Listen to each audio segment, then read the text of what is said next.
ඔයාගේ ඉසෙට් එකටත් විද්‍යාපීඨයට පුළුවන් වේද? ඉතින් ගොඩක් අය මගෙන් අහන ප්‍රශ්නයක් තමයි ඒ. ඉතින් මේ විද්‍යාපීඨ වලට බඳව ගන්න ක්‍රමවේදය ටිකක් සංකීර්ණ ක්‍රියාවලියක්. ඒ නිසා ඔයා හරි විදිහට මේ කියන දේවල් අහගෙන ඉන්න. ඒ වගේම වීඩියෝ එක අවසාන වෙනතෙක් බලන්න. එතකොට ඔයාට අයිඩියා එකක් ගන්න පුළුවන්. ඔයාගේ ඉසෙට් එකට අනුව විද්‍යාපීඨ යන්න පුළුවන්ද බැරිද කියන එක ගැන. මුලින්ම කියන්න ඕනේ විද්‍යාපීඨ බඳව ගනු ලබන්නේ විශ්වවිද්‍යාල ක්‍රමවේදයට නෙවෙයි. ඒ කියන්නේ විශ්වවිද්‍යාලය තුල බඳවා ගැනීම ක්‍රමවේද සම්බන්ධව පොතක් ඉදිරිපත් කරලා ඒකට අනුවනේ ඇප්ලයි කරන්න තියෙන්නේ. ඉතින් ඒ විදිහට නෙවෙයි විද්‍යාපීඨ වලට ඇප්ලයි කරන්න තියෙන්නේ. ඉතින් විද්‍යාපීඨ වලට බඳව ගද්දී යම් කිසි කාලයක ගැසට් එකක් නිකුත් කරනවා. ඒ ගැසට් එකේ තියෙන සුදුසුකම් සපුරලා තියෙන අයට තමයි විද්‍යාපීඨ සඳහා වාට ඉල්ලුම් කරන්න හැකියාව ලැබෙන්නේ. ඒ වගේම ඔගොල්ලොන්ට ඉන්ටර්වයුව එකකට මුහුණ දෙන්න සිද්ධ වෙනවා. ඉතින් ඒ විදිහට තමයි මේ බඳවා ගැනීම ක්‍රමයේදී සිද්ධ වෙන්නේ. ඉතින් මේක පිළිබඳව ඔයාගේ ඉසෙට් එකට අනුව ඔයාට විද්‍යාපීඨ යන්න පුළුවන්ද බැරිද? ඒ වගේ දේවල් අපි සවිස්තරාත්මකව කතා කරමු. හරි. මුලින්ම මම කියවනේ ගැසට් එකට අනුව යම්කිසි සුදුසුකම් ප්‍රමාණයක් දානවා. එහෙම නැත්නම් සුදුසුකම් සීමාවක් දානවා කියලා. ඒවා සපුරලා තියෙන අයට තමයි මේ සඳහා ඇප්ලයි කරන්න හැකියාව ලැබෙන්නේ. ඉතින් මූලික වශයෙන් ඔයා අවිවාහක වෙන්න ඕනේ. ඒ වගේම ඔයා වයස 25ට නොවැඩි අයෙක් වෙන්න ඕනේ. ඒ වගේම ඒ පාඨමාලාවන් වලට අදාළව ඒ සුදුසුකම් සීමාවන් තියෙනවා. ඉතින් ඒ දේවල් ඔයා සපුරලා තියෙන්න ඕනේ. ඉතින් මේක පිළිබඳව ඔයාට අවබෝධයක් ගන්න මම උදාහරණයක් වශයෙන් ප්‍රාථමික කියන විෂය අරන් ඔයාට මේක පැහැදිලි කරන්නම්. ඉතින් ප්‍රාථමික කියන විෂයේදී A level වලට කලා කරපු සහ සිංහල කරපු 160ක ප්‍රමාණිකුත් A level වලට කලා කරලා සිංහල නොකරපු 10%ක ප්‍රමාණිකුත් වාණිජාංශයෙන් උසස් පෙළ කරපු 10%ක ප්‍රමාණිකුත් විද්‍යා තාක්ෂණ වේදාංශයෙන් උසස් පෙළ කරපු 10%ක ප්‍රමාණිකුත් සහ වෙනත් විෂයන් වලින් උසස් පෙළ කරපු 10%ක ප්‍රමාණිකුත් තමයි බඳවා ගැනීම සිදු කරනු ලබන්නේ. එතකොට ප්‍රාථමික විෂය සඳහා සුදුසුකම් විදිහට ඔයාගේ සාමාන්‍ය පෙළ විභාගයට ගණන් වලට 100ක් සහ ඉංග්‍රීසි වලට S එකක් තියෙන්න ඕනේ. ඒ වගේම උසස් පෙළ සිංහල කරපු කෙනෙක් නම් සාමාන්‍ය පෙළ සිංහල වලට 100ක් තියෙන්න ඕනේ. ඒ වගේම උසස් පෙළට සිංහල නොකරපු එහෙම නැත්නම් කලා විෂය නොකරපු අයට සාමාන්‍ය පෙළ සිංහල වලට B එකක් තියෙන්න ඕනේ. ඉතින් මේ වගේ සුදුසුකම් තමයි ප්‍රාථමික විෂයට තියෙන්නේ. ඉතින් මේක ගැසට් එකෙන් ගැසට් එකට වෙනස් වෙන්න පුළුවන්. කාලයෙන් කාලයට වෙනස් වෙන්න පුළුවන්.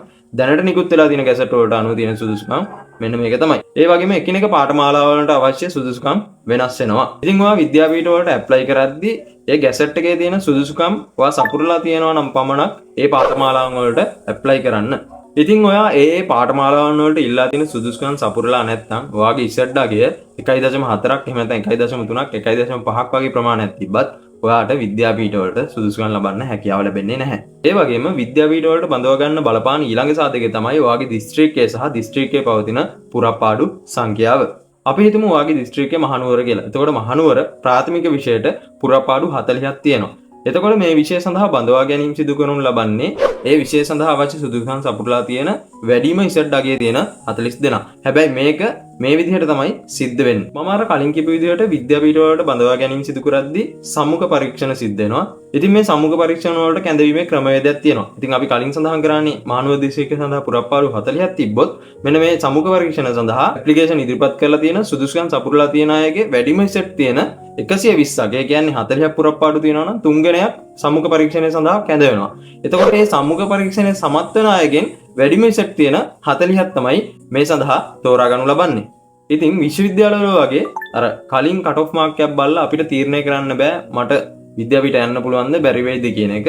ඒක කාලයෙන් කාලයට වෙනස් වෙනවා. ඒකට දිස්ත්‍රික්කය බලපානවා, තියෙන පුරපාඩු සංඛ්‍යාව බලපානවා. ඒ වගේම ඉල්ලුම් කරලා තියෙන අයගේ ඉසෙට් අගයත් බලපානවා. අපි හිතමු යම්කිසි දිස්ත්‍රික්කයක පුරපාඩු සංඛ්‍යාව වැඩි ප්‍රමාණයක් තියෙනවා නම් ඒ දිස්ත්‍රික්කය තුළ වැඩි ප්‍රමාණයකට ඉසෙට් අගය මත ඔයගොල්ලන්ට විද්‍යාපීඨ වරම් හම්බෙන්න පුළුවන්. හැබැයි සමහර දිස්ත්‍රික්කවල තියෙන පුරපාඩු සංඛ්‍යාව අඩු නම් ඒ දිස්ත්‍රික්කය තුළ ඒ පුරපාඩු සංඛ්‍යාවේ වැඩිම ඉසෙට් අගය තියෙන අයට තමයි ගොඩක් දුරට මේ අවස්ථාව හම්බෙන්නේ. ඒ සඳහා සම්මුඛ පරීක්ෂණ සමත් වෙන්නත් අවශ්‍යයි. ඉතින් විශ්වවිද්‍යාල වගේ නෙවෙයි විද්‍යාපීඨ වලට බඳව ගන්න ටිකක් කාලයක් ගත වෙනවා. ඒ කියන්නේ ඔයාගේ A level result නිකුත් වෙලා අවුරුදු දෙකක් දෙකමාරක් සමහරට අවුරුදු එකමාරකින් උනත් ගැසට් එක නිකුත් වෙන්න පුළුවන්. ඒ වෙද්දි ගොඩක් අය නැවත A level ලියන්න පෙළඹිලා තියෙන්න පුළුවන්. ඒ වගේම විශ්වවිද්‍යාල වලට ඇතුළත් වෙලා ඉන්න පුළුවන්. ඒක නිසා ඉසෙට් අගය අපිට හරියට කියන්න බෑ.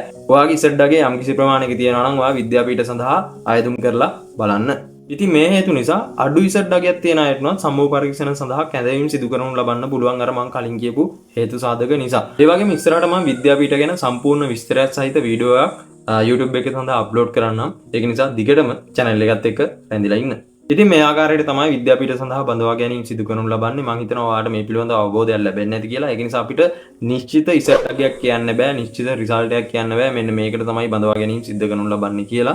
ඉතින් මේ වීඩියෝ එක ඔයගොල්ලන්ට වැදගත් වුණා කියලා හිතනවා නම් ඔයගොල්ලෝ තාමත් මගේ channel එක subscribe කරලා නැත්නම් පහළ තියෙන රතු බටන් එක click කරලා දැන් මගේ channel එක subscribe කරන්න. ඊට අමතරව එහෙම පවතින bell icon එක click කරොත් මගේ ඊළඟ වැදගත් වීඩියෝ වල notification එකක් ඔයා ගාවටම ගෙන්න ගන්න පුළුවන්. ඒ වගේම like කරන්න, comment කරන්න, යාළුවෝ අතර වීඩියෝ එක share කරන්න.